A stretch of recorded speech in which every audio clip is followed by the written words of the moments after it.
Hey guys, how you doing? Went to my local gaming store.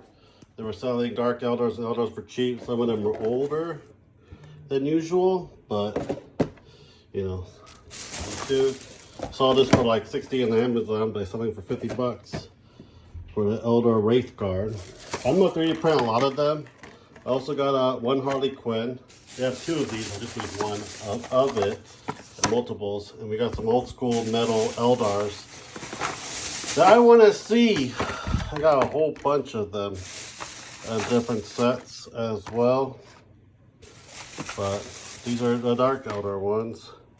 And I know some of them will be like, oh, you can't play with them. Well, I'm not playing tournament rules, but I can play them at my other my local gaming store. I just play them as is. If I make a bigger base, I'll get a bigger base. But other than that, that's pretty much it, guys. Let me know what you guys think. Subscribe, like, and share. Check out our Patreon, Discord. See you guys later. Bye.